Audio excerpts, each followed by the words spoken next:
എന്നാലും കെട്ടി ഇറക്കിയിട്ട് വർഷം ഇത്ര കഴിഞ്ഞിട്ടും സ്വന്തം വീട്ടിൽ തന്നെ കഴിയാനാണല്ലോ എന്റെ വിധി. അതിന് നിനക്കിവിടെ എന്നാ ഒരു കുറവ്? മറിയേ, സത്യം പറയാലോ, നീ ഇപ്പൊ നന്നായിരിക്കുക. എണ്ണയും മുട്ടയും തേച്ച് മത്സ്യത്തിന് ഇറങ്ങുന്ന ചുണ്ടന്റെ കൂട്ട് നീ അങ്ങ് തിളങ്ങുക. ഒന്ന് പോ മനുഷ്യ, ഈ കിന്നാരം പറിച്ചിലേ ഉള്ളൂ. എത്ര കാലം കൂടിയിട്ടാ ഒന്നിങ്ങി കേറിയത്. അതിന് എനിക്ക് അവിടെ 100 കൂട്ടം പണിയില്ലേ? ഇപ്പൊ തന്നെ ആശാരി വേലപ്പിനും തപ്പി ഇറങ്ങിയതാ. ആ, അപ്പൊ വേലപ്പനെ കാണാൻ വന്നതല്ലേ? നമ്മളെ ചുണ്ടന് ഇത്തിരി പാച്ച് വർക്കുണ്ട്.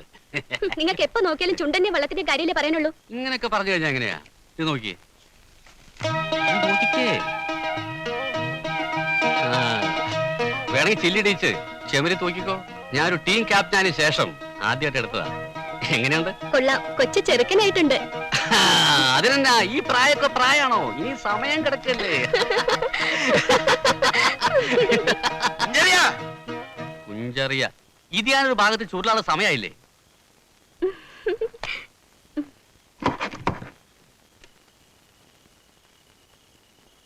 എന്തൊക്കെയുണ്ട് അളിയാ വിശേഷങ്ങള്? രാവിലെ കെട്ടിയെടുക്കോ? അളിയന്റെ മൂഡ് അത്ര ശരിയല്ല. രാവിലെ കാണാം. അവിടെ പറയട്ടെ, ആ ചെറുക്കന്റെ വീട് വരെ ഒന്ന് പോണം. ഓ, ആലീസിന്റെ. ആലീസ് പെണ്ണല്ലേ അളിയാ? പറയുന്ന കേക്കടോ. എന്തെങ്കിലും കാണാതെ അളിയൻ പറയത്തില്ല. പറ പറ. അവിടെ ചെന്നിട്ട് മലഞ്ഞെടുക്കന്റെ ബിസിനസ് ഉള്ള കുഞ്ഞിപ്പാലിനെ കാണണം. അവിടെ ആടും ചോദിച്ചാടെ കട കാണിച്ചിരുന്നു. അയലാം കൂട്ടി ചെറുക്കന്റെ വീടും ചുറ്റുപാടൊക്കെ ഒന്ന് അന്വേഷിക്കണം. എന്താ? അല്ല, അതിപ്പോ ബുദ്ധിമുട്ടുണ്ടോ? അല്ല, നമ്മുടെ ചുണ്ടൻ ആശാരി കണ്ടിട്ട്. എടോ, ആശാരിക്ക് പിന്നെ വായിക്കലിടാം. എന്നാ പൊക്കളാ? പിന്നൊരു കാര്യം, അന്തസ്സുള്ളൊരു തറവാടാണെന്നാ പറഞ്ഞു കേട്ടത്. അവിടെ ചെന്ന് തിരക്കി തിരക്കി എന്റെ തറവാടിന്റെ പേരുദോഷം ഉണ്ടാക്കരുത്. അളിയാ, അളിയന് ഫീൽ ചെയ്യിക്കുന്ന വർത്താനം പറയരുത്. ഞാനൊരു കാര്യമായിട്ട് ഏറ്റതാ. ഒന്ന് വേഗം ആകട്ടോ. ഇതേ ആ മുറിക്കകത്തോണ്ട് വെച്ചേ. ഇവിടെ കിടക്കുന്ന ടയർ എല്ലാം ഉരുട്ടി അകത്താക്കണം. ഇവിടെ ഒക്കെ വൃത്തിയായിരിക്കണം. 2 ദിവസം കഴിഞ്ഞിട്ട്, അല്ല ഞാൻ പറഞ്ഞിട്ട് ജോലിക്ക് വന്നാൽ മതി. പൊക്കോ.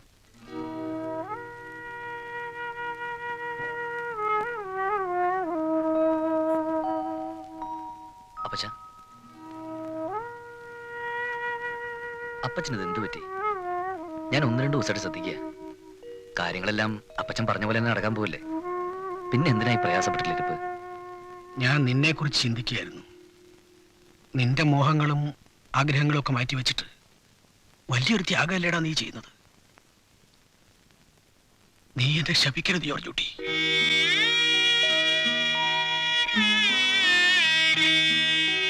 ഇല്ലപ്പച്ച, ഒരിക്കലുമില്ല. ഇപ്പൊ ഇവിടെ എല്ലാവരുടെയും മുഖത്ത് കാണുന്ന സന്തോഷമില്ലേ, എന്റെ മനസ്സിലാതേ ഉള്ളൂ.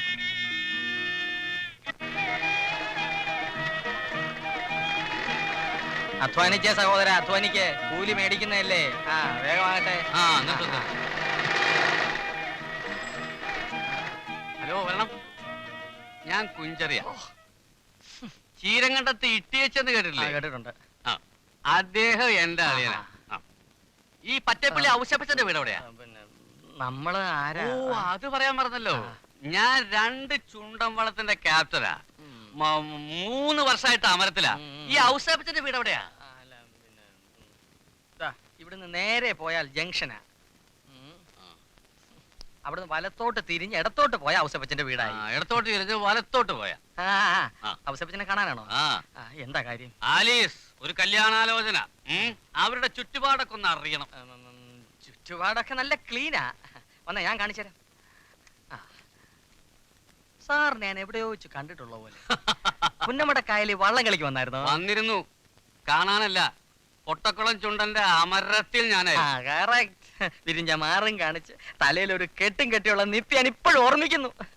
അത് എനിക്ക് മാത്രമല്ല, ആലപ്പുഴ വാർഡിലുള്ള ജനങ്ങൾ മുഴുവൻ ഓർമ്മിക്കുന്ന നിപ്പായിരുന്നു ആ നിപ്പ്. നമുക്ക് എവിടെങ്കിലും പോയി നിക്കാം, കഴിക്കാം. ഇവിടെ അടുത്ത് കിട്ടൂ? നല്ല സ്വയംഭം സാധനം കിട്ടും. കോഴിയുടെ പെട്ടി വറുത്ത് കിട്ടുമോ? കോഴിയുടെ പെട്ടിയല്ല, മരപ്പെട്ടി വറുത്ത വരെ കിട്ടും. ചേട്ടൻ കഴിക്കട്ടെ. അയ്യോ, ചേട്ടൻ പേടിക്കുന്നു. ആട്ടോ വിട്ടോ. ചേട്ടൻ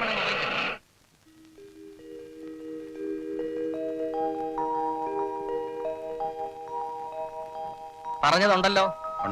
എന്നാ ഇനി കാപ്പ് കുടിക്കാം. ചേട്ടത്ത് വന്നാട്ടെ. ഓ, മനസമാധാനമായി. നല്ല വിശപ്പില്ല, എന്നാലും കഴിക്കാം അല്ലയോ? ഔസേപ്പേട്ടോ, സന്തോഷമായില്ലയോ?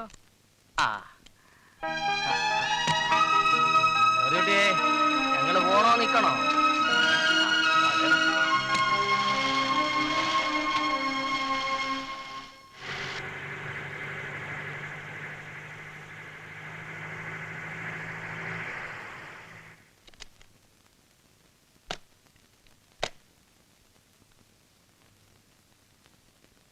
നമ്മുടെ മലഞ്ചരക്ക് കുഞ്ഞിപ്പാലിച്ചേട്ടന്റെ അടുത്ത് വരുന്ന ആളാ.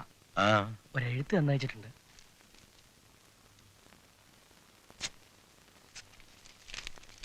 കത്ത് കിട്ടി.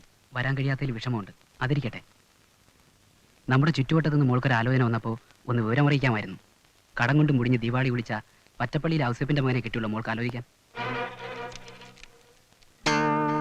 ചെറുക്കന്റെ പഠിപ്പ് മാത്രമേ നോക്കിയുള്ളൂ. വീടും സ്വത്തൊന്നും കാര്യമാക്കുന്നില്ലെങ്കിൽ നല്ല കാര്യം തന്നെ. അതല്ല ഒരു അബദ്ധത്തിൽ പെട്ടുകൊണ്ടാണെങ്കിൽ വേണ്ടത് ചെയ്യുക. ഈ എഴുത്ത് അവിടെ എത്താൻ വൈകിയില്ല എന്ന വിശ്വാസത്തോടെ സ്വന്തം കുഞ്ഞിപ്പാലി.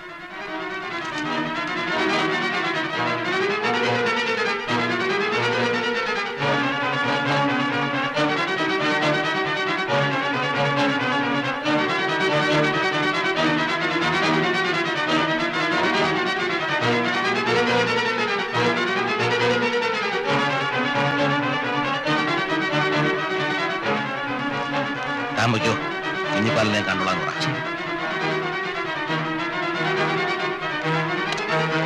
ഏലമ്മേ,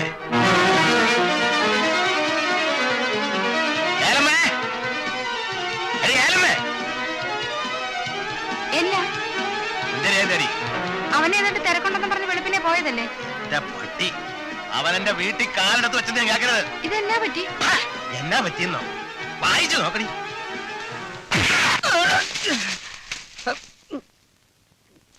നാടകം കളിക്കുകയാണല്ലേ? ഞാൻ ട്രൂപ്പിലൊന്നും ഇല്ലായിരുന്നല്ലോ. ആ പട്ടി കഴിവേറി. കാശിന് ഗതിയില്ലാത്തൊരു ചെറ്റ പട്ടിയുടെ മോനെ കൊണ്ട് എന്റെ മോളെ കെട്ടിച്ചെന്നെ വെട്ടിലാക്കാൻ നോക്കായിരുന്നല്ലേ? അയ്യോ ഇല്ല. വെട്ടി അരിഞ്ഞ് നിന്നെ ഈ പറമ്പനകത്തെ കുഴിച്ചു മൂടും. കർത്താവേ, കർത്താവേ. പറഞ്ഞ ദിവസത്തിനുള്ളിൽ ഒരു എഞ്ചിനീയറെ തന്നെ കൊണ്ടുവരണമെന്ന് ഇട്ടിച്ചായ അമ്മേടെ എന്റെ ഇന്ന് ബ്രോക്കർ പണം വാങ്ങിച്ചിട്ട് നീ എന്നെ ചതിച്ചല്ലോ. നിനക്ക് അവനെ തന്നെ കെട്ടണല്ലേ? അപ്പച്ചൻ തന്നെ തീരുമാനിച്ചതല്ലേ? മിണ്ടരുത്, ചവിട്ടിന് നാവി പിളരും. എല്ലാത്തിന്റെ കേടോ? ആ പെണ്ണിനെ ഇപ്പൊ തല്ലി കൊല്ലൂല്ലോ. അങ്ങോട്ട് മാറി. അടുത്തതോടെ ഞാൻ ഈ കെട്ട് നടന്നില്ലെങ്കിൽ അമ്മച്ചാണ് സത്യം. ഞാൻ എന്റെ ജീവൻ എടുക്കും. ദൈവദോഷം പറയില്ലേ മോളെ, എല്ലാം കർത്താവ് നടത്തും.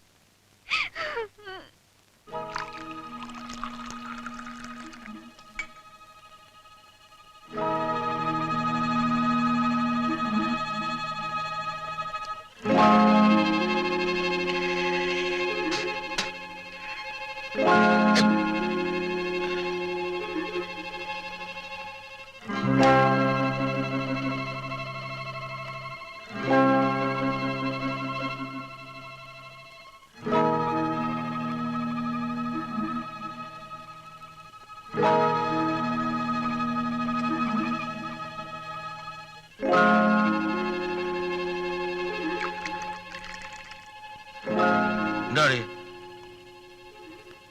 ഞാനൊന്ന് പറഞ്ഞോട്ടെ. എന്നാ 25 കൊല്ലം കഴിഞ്ഞ് കൂടെ പൊറുക്കാൻ തുടങ്ങിയിട്ട് ഇന്നേ വരെ മറുത്തൊരു വാക്കോ എന്റെ ഒരു അഭിപ്രായമോ ഒരു കാര്യത്തിന് ഞാൻ പറഞ്ഞിട്ടില്ല. നീ ഗിരിപ്രസംഗം നടത്താതെ കാര്യം എന്താന്ന് വെച്ചാ പറഞ്ഞു വിളിക്ക. ഈ കെട്ട് നടത്തണം. കുഞ്ഞുമാണിയുടെ മോടെ കെട്ടിന്റെ അന്ന് ഇവിടെയും കെട്ട് നടത്തുമെന്ന് പറഞ്ഞ ആളിന് പുറത്തിറങ്ങിയ മനുഷ്യരുടെ പരിഹാസിച്ചിരി കാണേണ്ടി വരും. പിന്നെ ആലീസിന്റെ മനസ്സിൽ എന്താണെന്ന് അറിയത്തില്ല. അവിടെ അപ്പന്റെ ചില സ്വഭാവമെങ്കിലും അവക്കും കിട്ടി കാണുമല്ലോ. വാശി കാണിച്ച് അവളെ എന്തെങ്കിലും കെടുക്കുകയും ചെയ്യും. എന്ന് വിചാരിച്ച് കാശ് എടുക്കാൻ കഴിവില്ലാത്തവന്റെ വീട്ടിലേക്ക് അവളെ പറഞ്ഞയക്കണമെന്നാ? 3-4 തലമുറയ്ക്ക് കഴിയാനുള്ള സ്വത്ത് ധ്യാനം ഉണ്ടാക്കിയിട്ടില്ലേ? ആ ചെറുക്കനാണെങ്കിൽ അന്തസ്സുള്ള പഠിത്തവും ഉണ്ട്. നമ്മളിപ്പോ അത്രയും ചിന്തിച്ചാ പോരെ?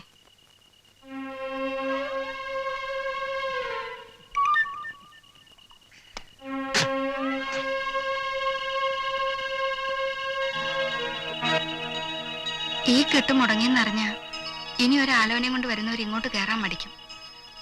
അത് നമ്മുടെ മോടെ ഭാവിക്കല്ലേ ദോഷം?